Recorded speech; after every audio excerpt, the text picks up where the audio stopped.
Hi friends, is Manish और Nifty की daily analysis में आप सबका स्वागत है। तो फ्रेंड्स, स्टार्ट करते हैं थोड़ा सा बड़े टाइम फ्रेम पे, देखते हैं कि वहाँ कुछ बदलाव हुआ कि नहीं हुआ।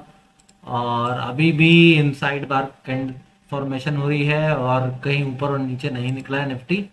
तो मंथली चार्ट पे तो बिल्कुल कोई संकेत ही नहीं है कि बाजार किस तरफ जाने वाले हैं।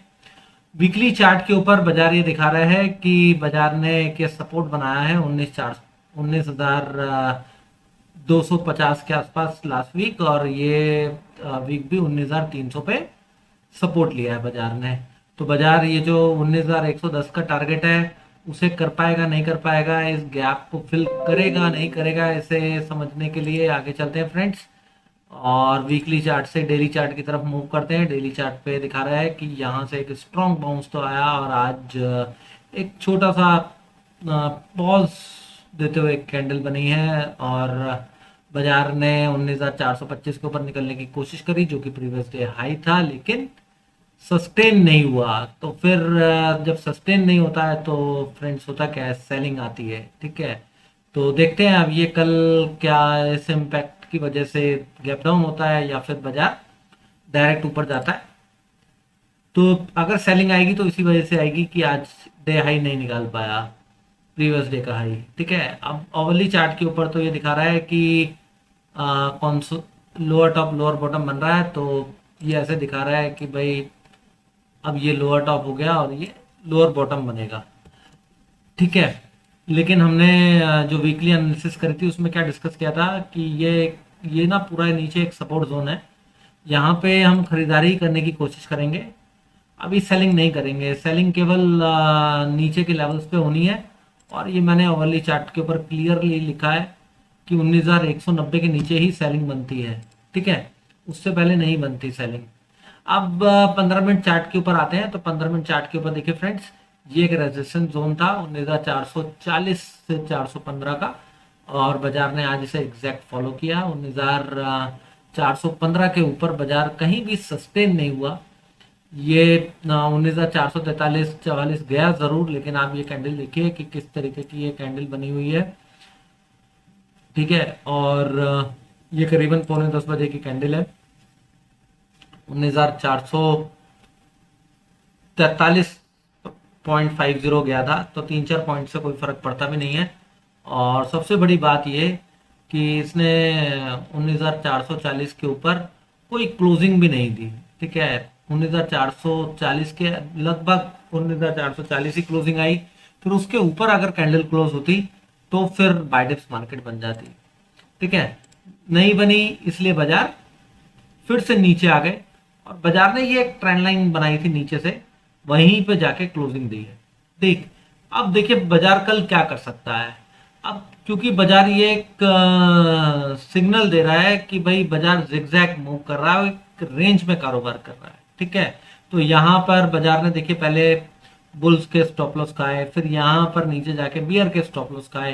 तो ये जो सिग्नल है ना कि भाई ये यहाँ से भी अब आगे नहीं निकल पाया, ये सिग्नल जो दे रहा है वो ये है कि भाई रेंज में कारोबार करना है, अभी ना ऊपर जाना ना नीचे जाना। अब जो डिसीजन मूव आएगा इस रेंज से बाहर निकलने के बाद आएगा। ठीक है, लेकिन हमें हमारे सपोर्ट रेजिस्टेंस पता है। बाजार ने आज सपोर्ट जो हमारा रेजिस्टेंस जोन था उसको रिस्पेक्ट किया, और अब जो नीचे बनता है वो सपोर्ट जोन बनता है 19,350 से लेके 19,300 तक का। ठीक है, अब देखते हैं कि कल अगर कोई गैप डाउन होता है, जैसे कि गिफ्ट निफ्टी भी दिखा रहा है कि गैप डाउन की पॉसिबिलिटी है, तो बाजार गिफ्ट निफ्टी को फॉलो करेगा नहीं करेगा वो तो मॉर्निंग में पता लगेगा। लेकिन हम पॉसिबिलिटी नंबर 1 पे जाते हैं कि अगर बाजार गैप डाउन देता है तो ये जो 19,350 से लेके 19,300 तक का जोन है, इस जोन को बहुत ध्यान से वॉच कीजिएगा। और इस जोन के ऊपर अगर बाजार दोबारा से निकलता है, ठीक है, कोई बेस बना के, तो फिर हम कॉल में बैठ सकते हैं। हमारे लिए अब 19,300 से 350 ये पूरा डिमांड जोन हो गया। ठीक, इसके ऊपर अगर दोबारा सस्टेन करता है तो फिर हम कॉल में बैठ सकते हैं। हमारा पहला टारगेट सीधा सीधा 19,410 का हो जाएगा। ठीक है, और जो लोग सेफर साइड ट्रेड लेना चाहते हैं वो लोग तो ट्रेड करें ही ना लॉन्ग साइड। ठीक, अगर बुल हैं तो 19,440 के ऊपर कोई क्लोज कैंडल क्लोज हो तभी एक नीचे का छोटा सा स्टॉप लॉस लगा के लॉन्ग ट्राई करें। अदरवाइज जो लोग अपॉर्चुनिटी ग्रैब करना चाहते हैं, अगर उन लोगों के लिए मैं बता रहा हूं कि 19,300 से लेके 350 का ये जो जोन है ना, इस बीच में जिगजैग करके बेस बना के अगर ऊपर कटता है तब बाय करें, अदरवाइज आप बाय डिप्स भी मत कीजिए। ठीक है, 19,300 से 350 का जोन एक्सपेक्टेड। मैंने पहले भी बोला था कि मैं यहाँ बॉटम पे बोला था कि मैं बुलिश हूं, और यहां पर मैं बोल रहा हूं कि जब वो साइडवेज मूवमेंट दे रहा है तो वो प्रोबेबिलिटी बाजार के कटने की ऊपर ही है। क्यों? क्योंकि अगर बाजार को नीचे जाना होता ना, वो 19,100 और 19,050 तक के जो टारगेट अचीव करने होते तो बाजार ना यहां तक आता ही नहीं। ठीक है, ऐसा नहीं था कि बाजार कोई ओवरसोल्ड था और कोई नॉन स्टॉप फॉल आ रहा था। बाजार इस ट्रेंड लाइन के आसपास आया है, ठीक है, लेकिन इस ट्रेंड लाइन के आसपास वो कंटिन्यूस ही चल रहा है। ठीक है, अगर आप देखें तो यहाँ पर इस ट्रेंड लाइन के आसपास आया, इधर था, ये चौथी बार था, ये पांचवी बार आया। ठीक है, फिफ्थ टाइम आया है। तो ये जो ट्रेंड लाइन है ना, 5 बार इसके आसपास प्राइस आया तो ये वीक हो गई है। अब नेक्स्ट टाइम याद रखिएगा, जब भी इस ट्रेंड लाइन के आसपास आएगा तो ऊपर का ब्रेक करेगा। तो हमें क्या ध्यान रखना है, 19,300 से 350 अगर ब्रेक करता है और उसके बाद ये ट्रेंड लाइन के ऊपर निकलता है ना, फिर प्रोबेबिलिटी बहुत हाई हो जाएगी कि 19,440 के ऊपर निकल के 19,510 को जाके टेस्ट करेगा।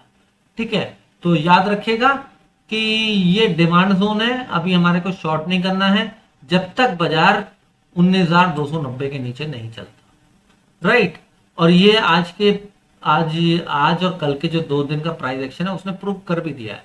गैप डाउन डजंट मीन कि जी अब रिवर्सल हो गया, खत्म हो गया, दोबारा से नीचे जा रहा है, नहीं। जब तक 19,290 के नीचे नहीं जाएगा शॉर्ट नहीं करना है। यहां पर हम अपॉर्चुनिटी देखेंगे, ब्रेकआउट मिलेगा तो ऊपर निकलेगा।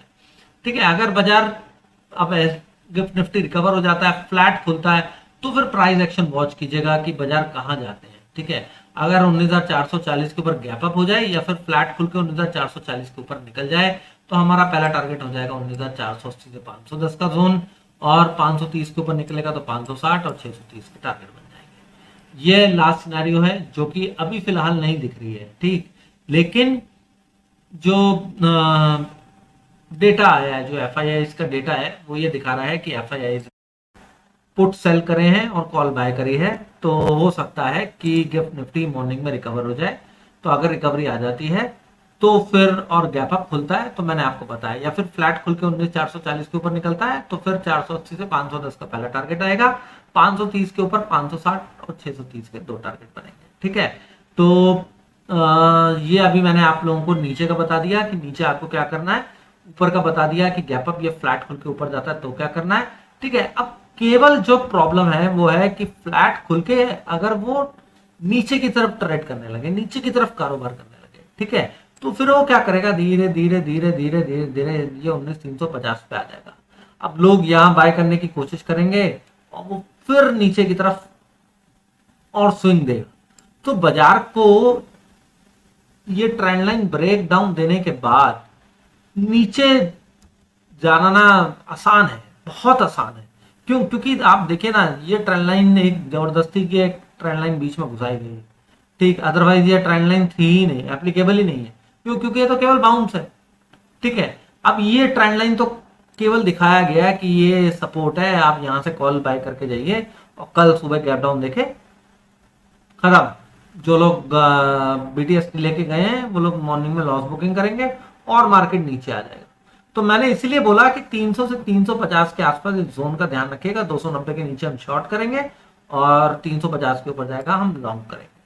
ठीक है, आई होप कि आपको समझ में आया होगा कि साइकोलॉजी क्या है, ऑपरेटर्स की क्या साइकोलॉजी थी, पब्लिक ने यहां पर क्या किया और क्या कल पॉसिबिलिटी है। और मैं लॉन्ग साइड क्यों कह रहा हूं, क्योंकि जब एफआईआईज ने कॉल्स उठाई हैं, पुट शॉर्ट करे हैं, तो अनलेस अनटिल वो लोग कोई लॉस बुक करें, यहां पर सपोर्ट बना के ऊपर की तरफ निकलेगा और यहां पर हो सकता है कि रिटेलर्स फिर शॉर्ट करे और फिर वो ट्रैप हो जाए।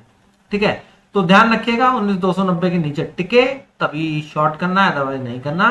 और टारगेट जो है ऊपर की तरफ का आप लोगों को क्लियर है। कि अगर ये 19,310 से लेके 350 सपोर्ट बनाता है तो हमारे को 415 तक के लिए ट्रेड लेना।